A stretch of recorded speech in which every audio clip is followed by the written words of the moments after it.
नमस्कार। मैं doctor SP Tiwari, medical specialist. आज चर्चा करेंगे एक विशेष टॉपिक पर। वो है लिजर्ड बाइट। छिपकली के काटने में क्या करें। एक आम धारणा है कि छिपकली के काटने से मरीज बहुत ज़्यादा सीरियस हो जाता है, डेथ तक हो जाती है। एक उसी की एक और प्रजाति होती है जिसको यहाँ लोकल भाषा में गोहटा बोलते हैं। गोहटा के काटने से पानी भी पीने को नहीं मिलता। इस तरह की विभिन्न धारणाएं हैं। बहुत लोगों को तो छिपकली की इतनी दहशत रहती है कि देखते ही कूद पड़ते हैं। एक फोबिया टाइप का है। तो वास्तविकता क्या है, इसके बारे में चर्चा करते हैं। छिपकली से दो तरह की घटनाएं होती हैं। एक तो छिपकली के काट लेने से, और दूसरा छिपकली के भोज्य पदार्थों में गिर जाने से होने कारण विषाक्तता के कारण होने वाली प्रॉब्लम। तो बात करते हैं पहले छिपकली के काटने से। छिपकली वास्तव में 99% पॉइजनस नहीं होती, लेकिन हाँ 1% केसेस इसके पॉइजनस भी होते हैं।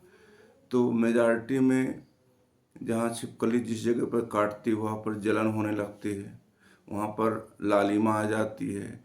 कई बार सीवियर बाइट हो जाती है तो वहाँ काफ़ी बड़ा घाव हो जाता है। वो घाव से रक्तस्राव होने लगता है, सूजन आ जाती है।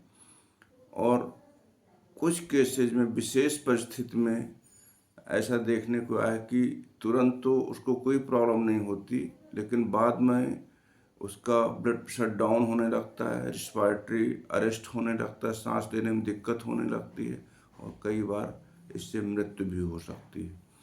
तो ऐसी परिस्थिति में क्या करें।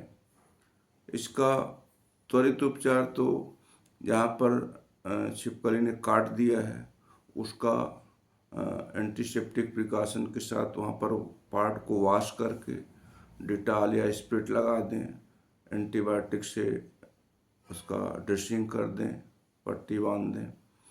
उसके अलावा टिटनेस प्रोफाइलैक्सिस दिलवा दें। एंटीबायोटिक का कवरेज, क्योंकि इसमें बैक्टीरियल कंटामिनेशन होने के चांसेस ज़्यादा रहते हैं, तो एंटीबायोटिक का प्रयोग करें। और यदि उसके वाइटल्स डिस्टर्ब हो रहे हैं, खासकर BP डाउन हो रहा है, वैसे भी कोशिश करें कि नियर बाई हॉस्पिटल में हॉस्पिटलाइज करके 24 आवर्स की मॉनिटरिंग कर लें। कुछ केसेज में सामान्य तौर पे बिल्कुल नॉर्मल लगते हैं, लेकिन बाद में 2-4 घंटे के बाद उनका ब्लड प्रेशर डाउन होने लगता है और कई बार वो एक्यूट किडनी इंजरी में चले जाते हैं। तो 1 या 2% में ही सही, लेकिन छिपकली की बाइट कभी कभी सीरियस हो जाती है और जानलेवा भी हो सकती है। दूसरी चीज़ होती है छिपकली के भोज्य पदार्थों में मिल जाने से। सिर्फ खाना पकाते वक्त कभी छिपकली खाने में गिर गई, कई बार मांस शिकल का भोजन बनता है और उसमें छिपकली सब्जी में पड़ गई, दाल में पड़ गई, तो विषम परिस्थिति आ जाती है कि इतने लोगों का भोजन भी है, 500 लोगों का भोजन है, 1000 लोगों का भोजन है, भंडारे में है, और वहाँ एक छिपकली खाने में मिल गई, तो बड़ी विषम परिस्थिति निर्मित हो जाती है। लेकिन ध्यान रखें, कभी भी यदि ऐसी छिपकली खाद्य पदार्थों में मिली दिखती है तो इसके काटने से उतना पॉइजन नहीं, लेकिन इसके डर्टी होने की वजह से, गंदा होने की वजह से वो भोजन विषाक्त हो सकता है और उसमें फूड पॉइजनिंग के लक्षण जैसे उल्टी होना, दस्त होना और पेट में असहनीय दर्द होना, डिहाइड्रेशन हो जाना और बहुत ज़्यादा संख्या में लोगों को प्रभावित हो जाना संभव है।